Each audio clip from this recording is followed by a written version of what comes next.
Hello everybody. I've just had this sense to jump on and do a video. I haven't done one since the chocolate cake. And it is about the chocolate cake. So I've had a few people reach out and speak to me about the video that I posted prior to this one. What did I come back with from the chocolate cake? What did the servant come back with when they'd been to the end of the earth to find that the richness is in life? And I think if I just, for those of you that don't know, or you're new to this channel, or you've just found me by off chance, this body mind has tread the whole path. Tread the path with the body just being the sense of being a body and nothing else. Tread the path of just being emotional, extremely emotional. And for a better word, I can say the ag flap, which is apathy, grief, fear, lust, anger, and pride. And then, of course, the mind. The mind has really been something that I lived with for many, many years. The mind just did not shut up. But in the middle of all of that, there was the awareness. I didn't know that that was the natural state of being. There was so much awareness.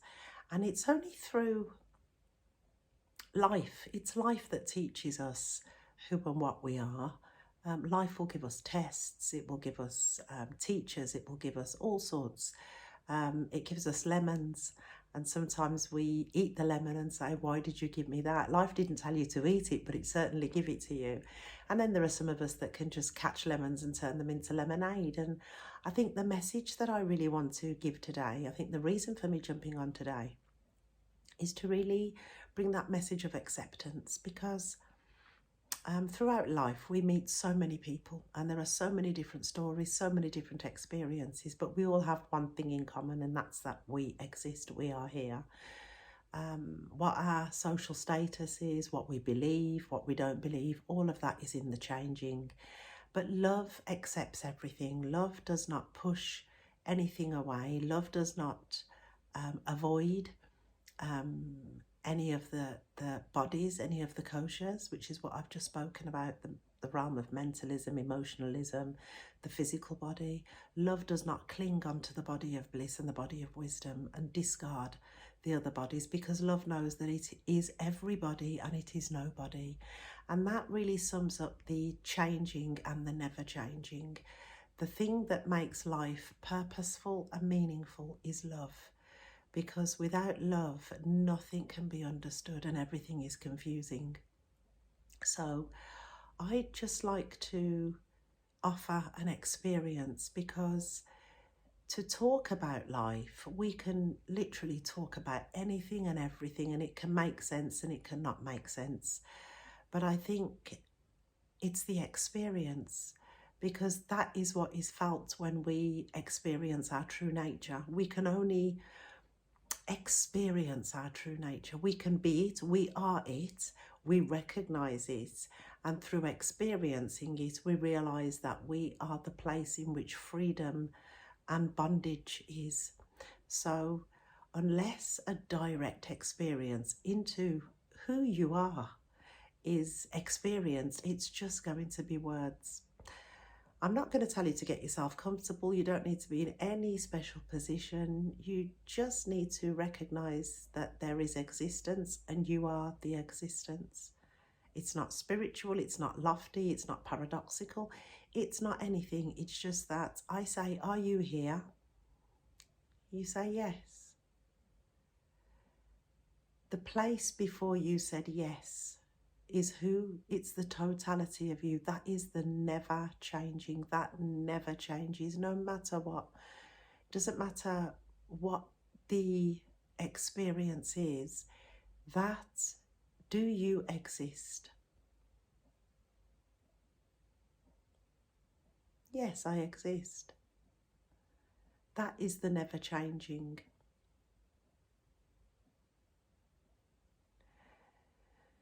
The ever-changing, now that's another story. In the ever-changing, we have all sorts of things going on. We have things like the health of the body, the emotions that can come up as suffering. We have relationships with other beings, with animals, with plants, with nature. We go to work for a living. Some of us don't go to work. It is so diverse. But in and amongst all of that diversity, there is equality, and that equality is love. Love is the message of healing. Love is the message. I just want to invite you to listen to messages with your heart, because if you listen with your heart knows the truth.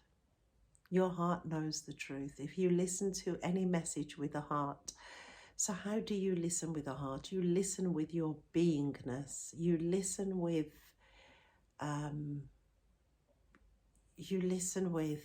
the whole of your being, because that is the heart. You listen with your core. Another thing that really helps us, that helps us to understand the nature of who and what we are, is honesty. Honesty is the thing that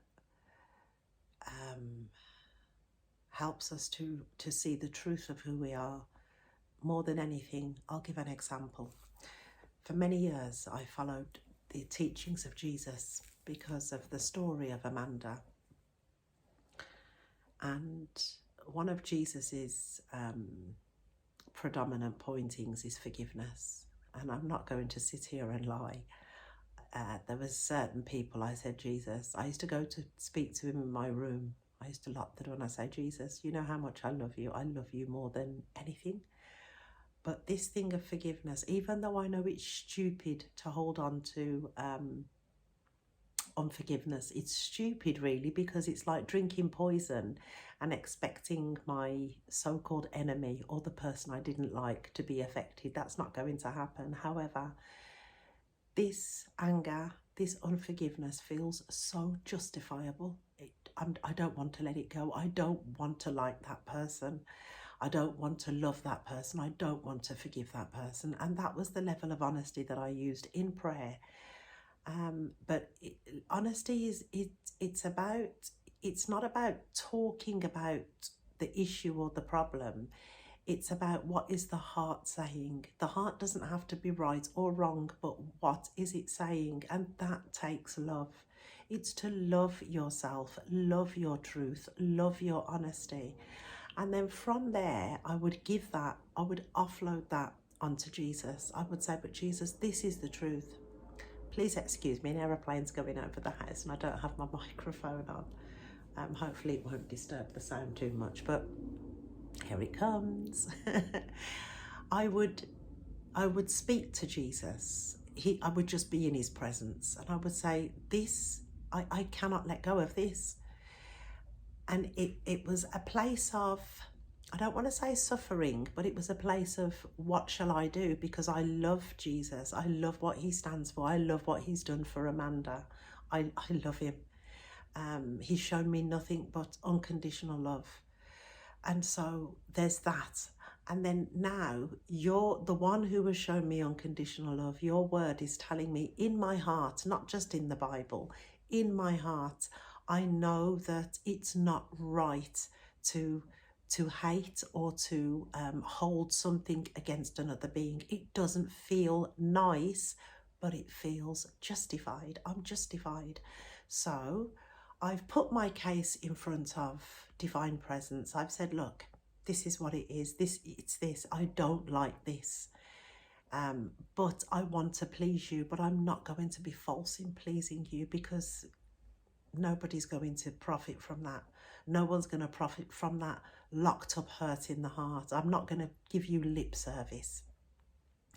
And that's the level of honesty. And every time, I mean, it didn't happen that often because I don't really have that with other humans. I have more love than I do unlove. It really takes something drastic for me to say I'm not dealing with that human. But I really found that every time I did that, when I actually come down to my knees with a pure heart, with pure honesty and truth, it didn't matter how many years I'd been following Christ, or how much spiritual knowledge I had, or how long I could sit in bliss. None of that mattered. None of it mattered at all.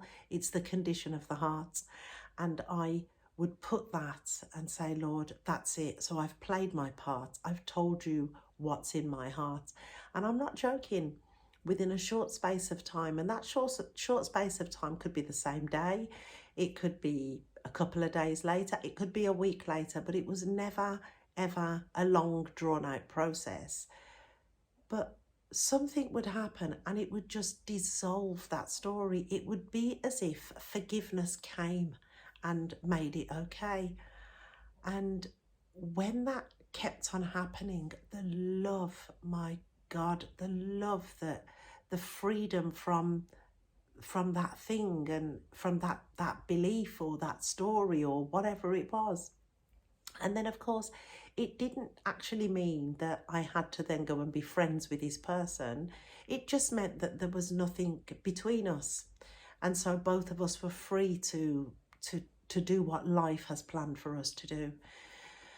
So I would say that the message that I have is the message of love. And I know that love is equal. Love does not look at somebody who's suffering and prefer one who isn't. That is not love. Love is ever present. Love understands everything. And I'm talking from somebody who has been slapped in the face 1,000 times with losing people, with grief, with having real financial difficulties, with the threat of homelessness, with addiction, with abuse, there's nothing I haven't been through. And every single time it is the love of God. It's the love of God. And it's not the God that I once thought it was, the one out there and I'm here and I have to pray to him. It's just through that communion, because everything has a breath anyway. Everything is that oneness, and love takes you to, not that you ever left, but love reveals that you are the never changing, and equally there is the changing, and the changing cannot be there without you. Love is the thing that heals. It just heals. It's impersonal. Love is so impersonal. And those are the attributes of the being that is stable in awareness, that attribute-less, but the attributes are that of love and stability and well-being. Do emotions still come and dance in this space? Of course they do. Do thoughts still come that appear to be psychological? Of course they do. It's just that there is no believer to pick them up. That's the only difference. Believing is an idea. If you check, there is an awareness of believing. Believing is a thought form, but we can identify with it and we then become the believer. We then experience the suffering of what life has brought in front of us. I think if anybody is qualified to give this message, it is the one who is sat here, because there is nothing that I haven't been through. Without really going into the story, there is nothing. And going through certain things at certain times, yes, the experience was suffering, of course it was. But wisdom and love is the greatest teacher. And how wisdom and love taught this body mind was listen to everything from the heart. The ears are there to hear sounds, yes, but there's a deeper place that we listen from, and it's the heart. And also honesty. Honesty is that confidence to challenge,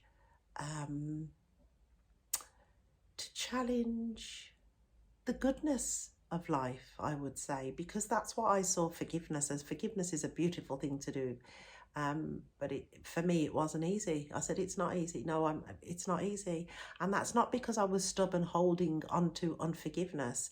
It was more, I'm truthful. I'm going to tell the truth that I do not like this. I do not like this thing this person has done. I don't like it. I don't care what I is talking, since there's only one I, but that is the eye of the heart. The heart does not like this. The heart can see that this is not right. And it's through that honesty, and then also wisdom will come through, because wisdom speaks to the pure heart. Wisdom speaks to the pure heart, and the pure heart does not mean somebody who's sat in bliss, does not mean somebody who's sat in their true nature, because wisdom and love say all things exist and all things have a purpose and all things are valuable. So the message that I have for each and everyone is, whether you are experiencing awakening, falling asleep, self-real, they're just words. They don't mean nothing. It's the purpose and love. And love is the love. Oh God, love is the thing, the only gift that I have for humanity. I don't have a gift of how to wake you up, because prior to that, I'd have to believe that you're asleep. And I don't have a gift of techniques of how to be yourself, because that would be really disrespectful, because that's saying that you are not on purpose and that you're not good enough. No, to experience yourself is just to recognize that I exist. That's it. That is it. Nothing more. There's no resting there for hours and days. No, no, no, no, no, no, no.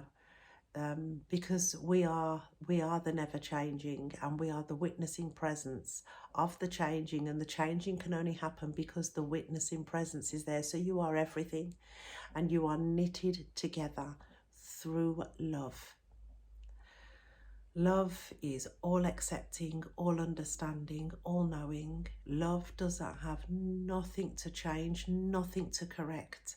Love is the thing that all these practices that I did of self-realization, witnessing the body, witnessing the attention, all of those things are fine. I'm not here to destroy them. But when all said and done, they don't mean nothing if there's no love. They mean absolutely nothing. So listen to everything with the heart. If you hear somebody saying something that you don't agree with, there's no need to fight them, because you will, by their fruit, you will know them.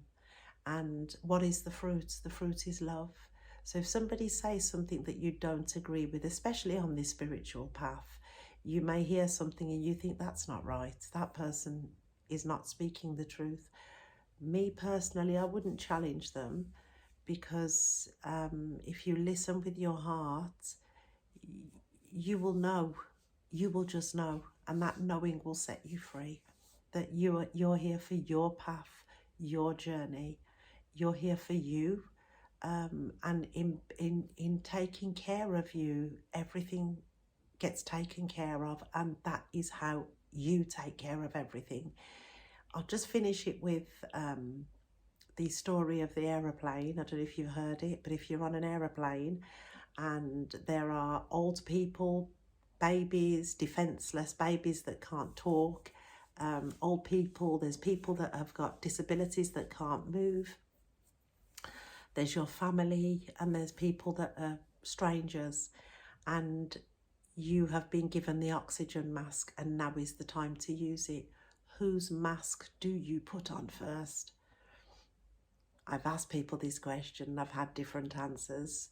Some people have said, well, I'd put it on my children first. I'd put it on the defenseless baby. I'd put it on the old person. I'd put it on the person who has got, who's disabled, who has, who cannot, who doesn't have good mobility. I said, and then who's the next person? They said, well, I'll do the child first. I'd do the old person. I'd do the disabled person. I said, then who, when would you put your mask on? And they said, after I've done all of that. And I said, no, because you'll be on the floor and you'll become the burden to the whole plane. Wisdom says, put your mask on first. It's not a selfish thing. It's wisdom. You have to be 100% before you can give anybody even 1%. Thank you for listening. I hope this message has brought you some comfort. I hope this message has delivered what I set out to deliver, and that is a message of unconditional love, because you are the self. You can only be the self. And I just say kudos for picking up a meat suit that we call a character in a movie, a human vessel, and for navigating that vessel through this amazing world, this amazing experience. Thank you.